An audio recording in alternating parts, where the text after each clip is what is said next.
קיבוץ משמרות, יום שבת אחרי הצהריים, 6 באוקטובר 1973.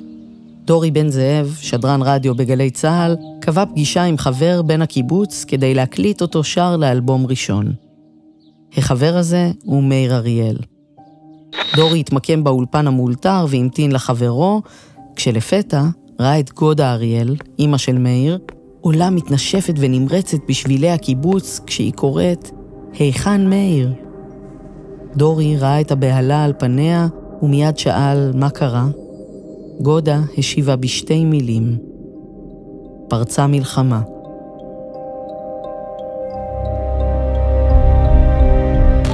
שלום, אתם ואתן על מוזות. רגע של רוח בימים של משבר. מבית אביחי. דובר צה"ל מודיע כי היום פתחו הכוחות המצריים והסוריים בהתקפה בסיני וברמת הגולן, וכוחותינו... עוד באותו היום מאיר אריאל גויס ונשלח יחד עם חבריו לגדוד אל החזית בסיני. מלחמת יום הכיפורים הייתה המלחמה השנייה מבין 3 בהן מאיר אריאל לחם.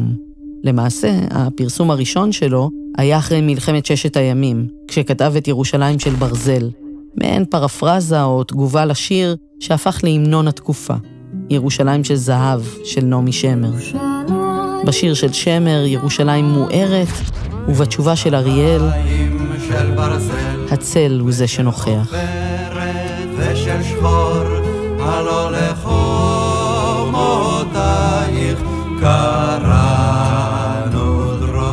וכך כתב על השיר לעיתון מעריב.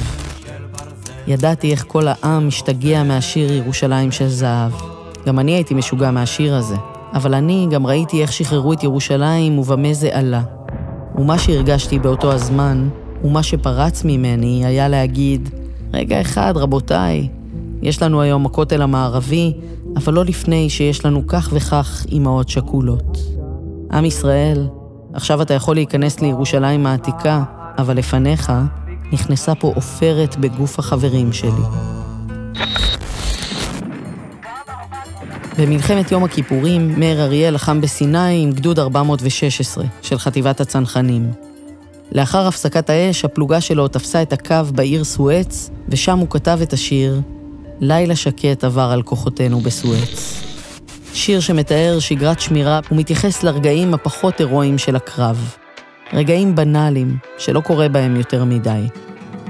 קוראים בזרם את ארנסט המינגווי, תרגם את זה יפה אהרון אמיר. אז עוד מעט הוא יצקק אותה על המיטה הרחבה שלו, והוא אחד העצובים בעיר. בעבור מאיר אריאל, הספר של המינגווי הופך למפלט זמני מהמלחמה. בזמן שהוא שוכב מאובק בחולות של סואץ, הוא מפליג על גבי מחוזות הדמיון אל בר שבהוואנה, יחד עם גיבור הספר. לוחם למוד טראומה וסבל, אך גם מאהב ושתיין. את השיר הזה נשאר בתקווה שהרבה לילות שקטים יעברו על כוחותינו באשר הם, סיפר בהופעה ב-1996. שמתי לב שיש דברים שנגמרים, אבל החיים כל הזמן נמשכים.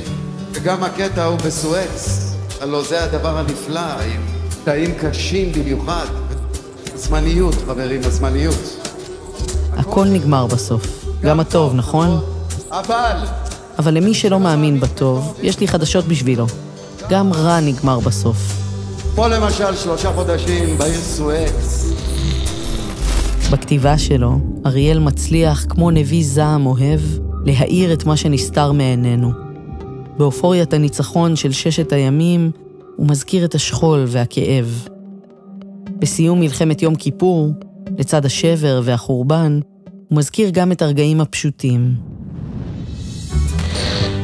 בישראל של שנות ה-90, בתוך רגע של משבר חברתי ופוליטי עמוק, מאיר אריאל, שהוא כבר אדם בוגר ולמוד מלחמות, בוחר לנסח תמונת עתיד, חזון לישראל.